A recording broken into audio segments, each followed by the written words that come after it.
Hello, I'm Maria Hall Brown, and this is LA Currents. The power of one for the benefit of the many. It was in 1980 that a social worker, Tanya Tull, saw that there was a need to help the youth in Skid Row. Well, needless to say, a lot has changed with the program since then, and I'm delighted today to be joined by the CEO and president of Para los Niños, Drew Furedi. Okay, 1980, one person, one space, who knows how many children that were being helped. Cut to 40 plus years later. Oh my word. It's breathtaking. It right? is. It's amazing. I think amazing from a number of points. One is that here's, as you said, here's a social worker who sees something in the social conditions of youth and says, this will not be. And gets a bunch of civic-minded people to say, okay, you're right. It cannot be, not in this place. And go and rehab a warehouse. And like you said, fast forward 41 years. We are in 17 locations across LA, doing everything from working with babies in our preschools and in our early education centers, all the way up to youth that have been knocked off the path, and we're helping to partner with them to get back on the path, and everything in between. We have mental health therapists, we have family case aides and case managers and social workers, all saying what is in the way of success? Well, it shouldn't be. Sure. Well, and I mean, needless to say, it's not surprising that what Tanya saw as a social worker, just a safe space for children to, to play and to learn, etc., has morphed and changed and everything over the years. But where are you seeing Para los Niños needing to go with all of this new information and all of these new concerns that you have realized over the last 18 months, but also over the last 41 years? Yeah, that's a great question. It's a big answer, so don't try to yeah, it totally. I'll just react a few different ways. One is, look, it goes a little bit to that deepening of the work. Mm-hmm. I think some people think about, like, what's the future of an organization? They think about how do you expand the number of people you're impacting and supporting. We think about this not about how many more will we serve, but how deep do we need to get and can we get. So for us, that's adding social workers or adding family support specialists or people that are there to really be right next to parents, right next to students. What is it that's going on and how can we help? This stuff works. The idea of thinking about things holistically, it works.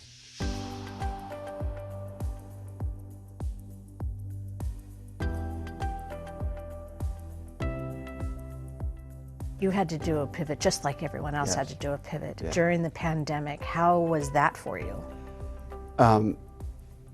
Awe-inspiring in so many ways. I was saying to somebody the other day that I feel like we not that we're done, because we're far from done, but thinking back at, we're getting ready for a new school year and all those things, thinking back to what could have happened and what did happen, I feel like in some ways we're stronger than we ever were. And this has been, like, for our staff, for our families, for our all students and youth, this has been remarkably painful. Right? Like, I don't have to tell you, you know it, you see it. Everybody's had a loss in some ways, and some of them have been just cut so deep. But we maintained all of our services. We flipped to remote like many others did. We maintained all of our services, and then we sort of stood up in areas where we didn't do work prior. So Food delivery, million boxes or meals of food out over the last, however long this has been, 18 months if we're saying that now. We've had devices, additional devices when the hotspots didn't work, Chromebooks, formula, diapers, you name it, it's been going out. So doing that while we're also maintaining the connection and the personal, it goes back to the relationship. Really knowing that for many people, Para los Niños team is a trusted neighborhood and community resource, and really to make sure that we make the most of that. How many people are you helping? In a typical year prior to COVID, we really work with about 6,000 children, youth, and families every year, and that's gone up just in the work that we've been doing. And we'll see what we already know that there's the needs have, if anything, they've deepened because of what the world is going through. Mental health, have you noticed that part of your work is growing? Absolutely. And the need for that part of your work is growing? Absolutely. So I think maybe a good thing, if you think about the entire world about, and I think this from a K-12 perspective, but just from across the landscape perspective. A good thing is that more people are talking about and maybe moving towards an acceptance of a school is about more than just your academic standards. Success is about a whole range of things, a holistic approach. So there's, I think, greater acceptance now about just social emotional wellness, mental health awareness, the need to attend to those things. We have an opportunity to really push to further destigmatize the idea of mental health is somehow something you don't talk about or it makes you less than. You can't do it alone. Right. You've obviously gotten wonderful partnerships, as you mentioned, fiscal support from an interesting array, including most recently, you even got some federal money. What can the Tanya Tulls of the world do?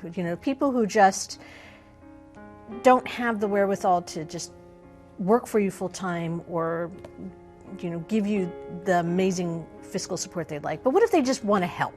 We have a range of volunteer opportunities and both short-term and long-term. I think we're probably pretty standard on that. But the diversity of opportunities is, I think, kind of cool. Not a technical term, but everything from reading to with very young children to interview prep and resume review and helping a youth who's had a bumpy path but is ready to really soar, helping them get ready for a college interview or an application or a job or their first job interview.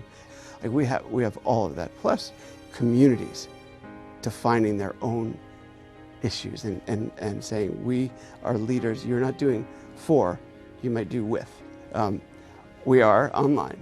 www.paralosninos.org, and we are at paralosninos.org, all one, on all the social media channels. But there's opportunities there on the website. You mentioned our supporters. I think so I've been with the organization a couple of years. One thing that I was just blown away by and continue to be blown away by is that we have people. Sure, we have institutional supporters. We have incredible philanthropic supporters. We have congressional supporters. Congressman Jimmy Gomez, Congressman Adam Schiff have been incredible for us, and so many more. Senator Dianne Feinstein, you name it. Senator Padilla, so supportive, and all local officials. But we also have this incredible array of people who every year will send, here's my $10, here's my $100. And that's just amazing. And this is people year after year after year. We always tell people, we always say to ourselves at least, if we get people down to one of our sites, one of our centers, one of our schools, you're hooked, because just the power of potential is just, it grabs you.